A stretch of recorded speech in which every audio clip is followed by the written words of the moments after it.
मरने के बाद आत्मा का क्या होता है।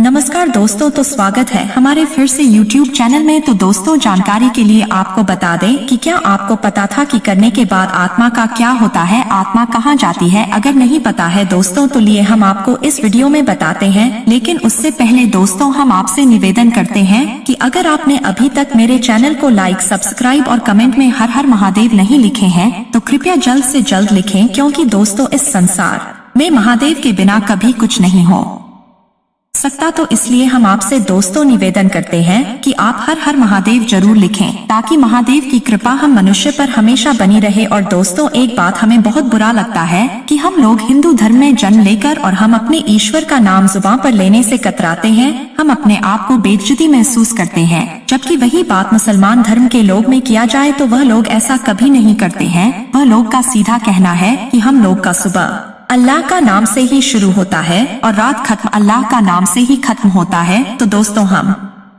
लोग हिंदू धर्म में इतना परिवर्तन क्यों, इतना भेदभाव क्यों। दोस्तों, हम आपसे हाथ जोड़कर गुजारिश करते हैं कि आप लोग अपने जुबान पर ईश्वर का नाम नहीं ले सकते तो कम से कम हमारे चैनल को लाइक, सब्सक्राइब और कमेंट में हर हर महादेव तो लिख सकते हैं ना। तो इसलिए दोस्तों, आप कमेंट बॉक्स में हर हर महादेव जरूर लिखें। तो दोस्तों, चलिए वीडियो शुरू करते हैं और बताते हैं कि करने के बाद आत्मा का क्या होता है, आत्मा कहाँ जाती है। तो दोस्तों, बचपन में घर के बड़े बुजुर्ग बच्चों को सही राह दिखाने के लिए स्वर्ग और नर्क की कहानियां सुनाते थे, लेकिन वास्तव में इसे किसी ने नहीं देखा।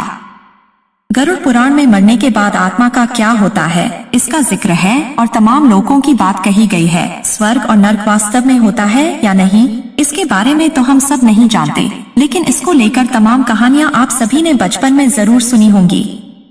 ज्यादातर घर के बड़े बुजुर्ग बच्चों को सही राह दिखाने के लिए स्वर्ग और नर्क की कहानियां सुनाते थे और बताते थे कि अच्छे कर्म करने वालों को स्वर्ग मिलता है और बुरे कर्म करने वालों को नर्क की यातनाएं भोगनी पड़ती हैं। लेकिन वास्तव में स्वर्ग और नर्क किसी ने नहीं देखा, इसलिए ये कहानियां भी कहीं न कहीं लोगों के मन में एक भ्रम पैदा करती हैं। हालांकि इस मामले में ज्योतिषाचार्य डॉक्टर अरविंद मिश्र का कहना है कि हमारा शरीर 5 तत्वों से मिलकर बना है, जो कि नाशवान है, जबकि आत्मा अजर और अमर होती है। शरीर के नष्ट होने के बाद भी आत्मा का सफर जारी रहता है। जब किसी की मौत होती है तो उसकी आत्मा शरीर से निकल जाती है। इसके बाद आत्मा का क्या होता है, इसके बारे में गरुड़ पुराण में काफी कुछ कहा गया है। जानिए इन बातों के बारे में। गरुड़ पुराण के अनुसार मौत के बाद यमलोक से 2 यमदूत आत्मा को ले जाने के लिए आते हैं और वे सिर्फ 24 घंटों के लिए आत्मा को अपने साथ लेकर जाते हैं। इन 24 घंटों में मृतक के परिजन उसके शरीर का दाह संस्कार और अन्य कर्म करते हैं। तब तक आत्मा को यमलोक में व्यक्ति के द्वारा किए गए अच्छे और बुरे कर्मों को दिखाया जाता है। इसके बाद यमदूत आत्मा को वापस उसके घर पर छोड़ जाते हैं। 13 दिनों तक आत्मा अपने ही घर में रहती है। जब मृत्यु के बाद 13 दिन की रस्में पूरी हो जाती हैं, इसके बाद आत्मा को फिर से यमलोक ले जाया जाता है। रास्ते में 3 अलग अलग लोकों के मार्ग होते हैं। पहला मार्ग देवलोक का होता है, दूसरा पितृलोक का और तीसरा मार्ग नर्क का होता है।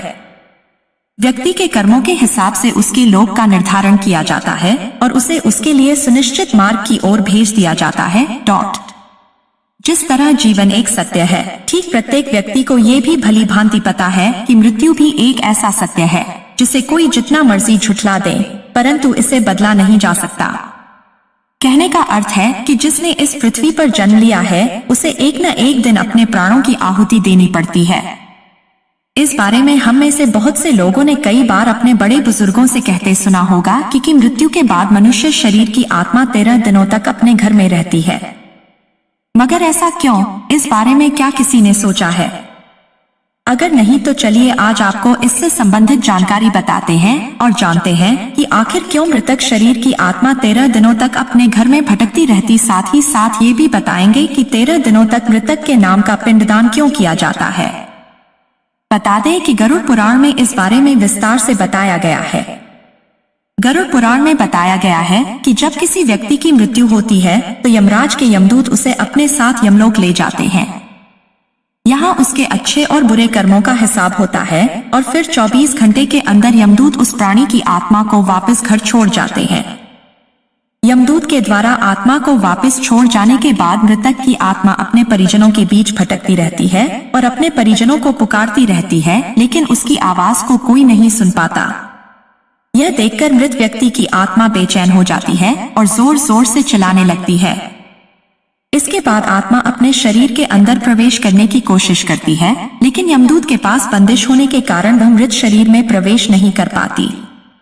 इसके अलावा गरुड़ पुराण की माने तो जब यमदूत आत्मा को उसके परिजनों के पास छोड़ जाती है तो उस समय उस आत्मा में इतना बल नहीं होता कि वो यमलोक की यात्रा तय कर पाए।